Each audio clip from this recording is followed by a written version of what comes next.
Good evening, YouTube. Sorry about the camera angle. I'm having to set you a little farther back than normal because my car is on right now. Using the air to kind of keep the smoke out from the car.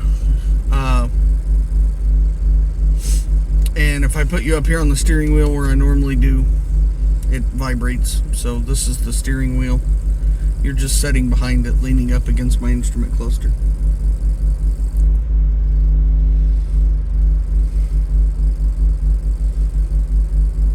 It is Monday, January the 13th, at about 8:15 p.m. Eastern.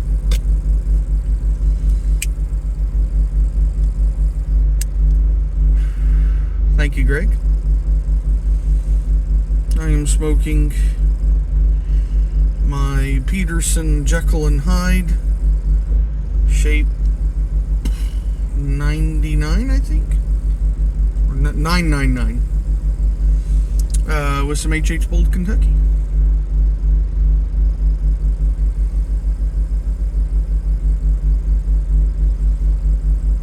And what I wanted to talk about tonight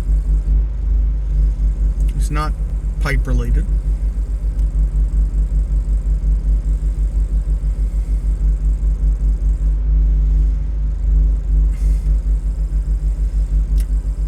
Greg from the Tunnel Take, which is who people mean when we say thank you, Greg.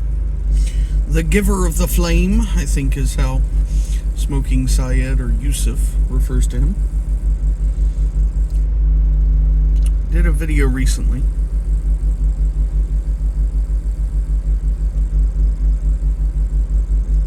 in which he talked about knowing your worth. And more specifically, the part that I want to touch on, knowing your worth to an employer. And the fact that these days, loyalty in the workplace is not rewarded like it used to be. And thinking about that is kind of sad to me.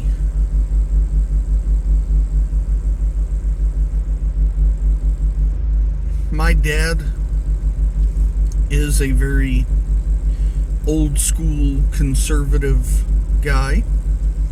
He's a Vietnam veteran, part of the Seabees in the Navy. And in our upbringing, very consistently and emphatically taught us about work ethic, loyalty, your word is your bond, etc.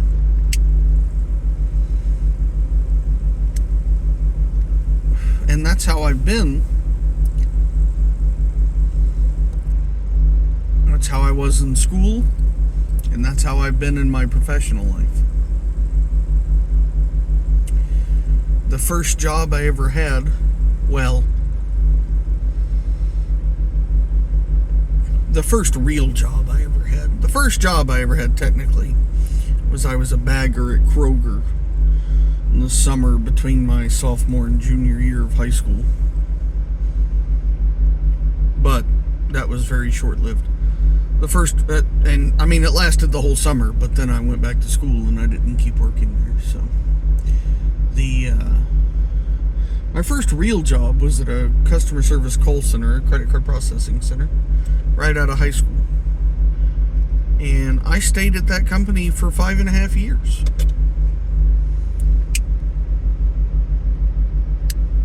And then I moved down to Florida.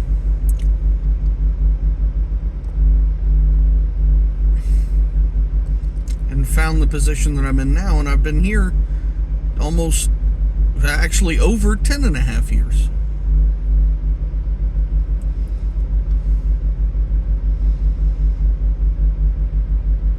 And unfortunately, Greg is right. that loyalty that I have shown to this company has not been rewarded. I still have a job. I'm very thankful I still have a job. And I have had much worse jobs. Much worse.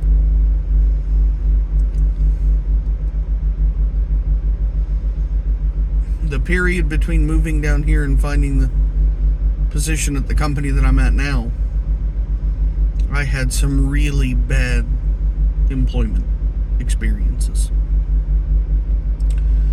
And so I'm very thankful for where I work.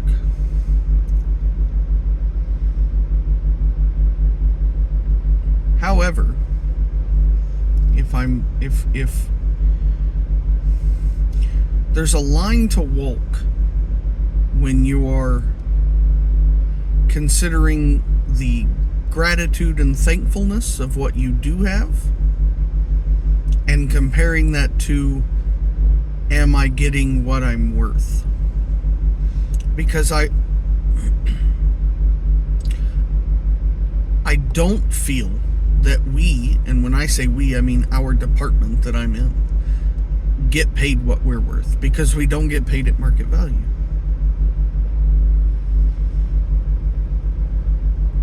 I don't feel that my skills and abilities and experience are being put to their best use. I don't feel that my commitment to the company and attempts to learn as much as I can about it and expand my horizons has been rewarded.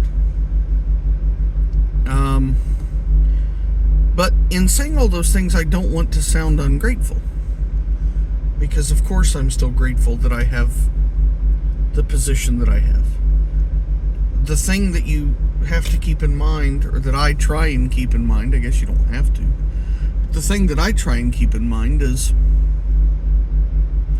while it might not be my ideal position, it is someone's ideal position. My job is somebody's dream.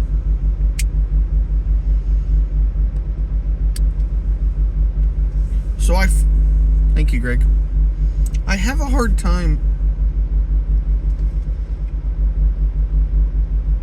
My parents did a really good job in instilling gratefulness as we were growing up.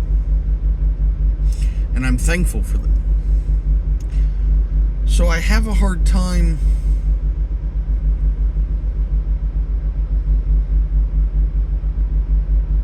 fighting for myself, if that makes sense. I have a hard time advocating on my own behalf.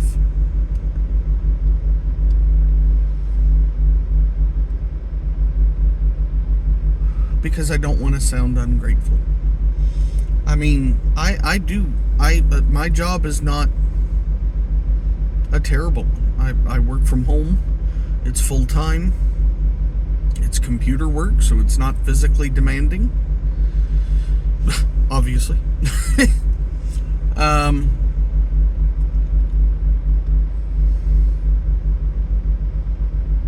That's why I say the job that I have is somebody's dream job, and I'm sure that it is. But at the same time, I feel that there comes a point where you do have to advocate for yourself, and you do have to stand up and say, listen, I'm not going to be taken advantage of anymore. But finding out the way to do that,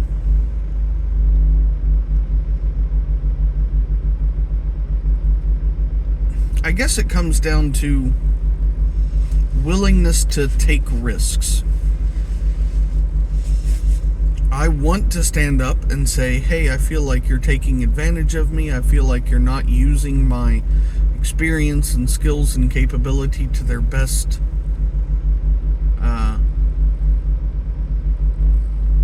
to the most extent. I feel like we're not getting paid what we're worth, etc. But then,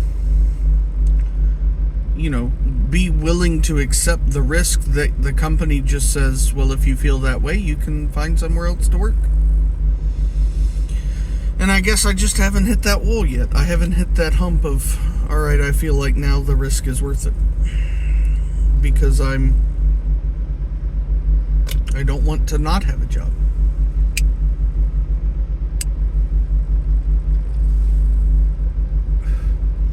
And then all of that gets compounded on these thoughts that I have of, is this really what life was supposed to be? You're born, you have 5 years where you don't know what's happening. You go to school for 13 years, potentially go to school for another 4 to 8. You work for 50, and then you retire and might get 10 to 20 years of happiness. Or of, not of happiness, but of not being on someone else's schedule.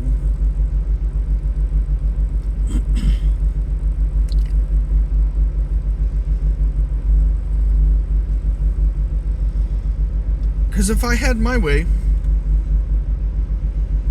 I would travel,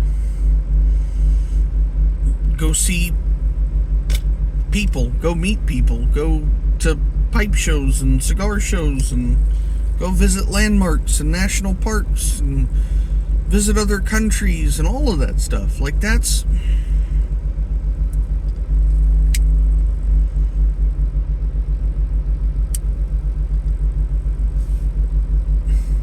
what I want to do. But we gotta work. And nowadays, in the economy like now, you can't even hardly, even if you do work, you can't hardly afford to do that other stuff.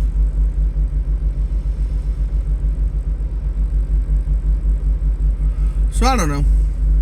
Just some ramblings, just some stuff that was on my mind. Figured I'd ramble at you instead of rambling into the void.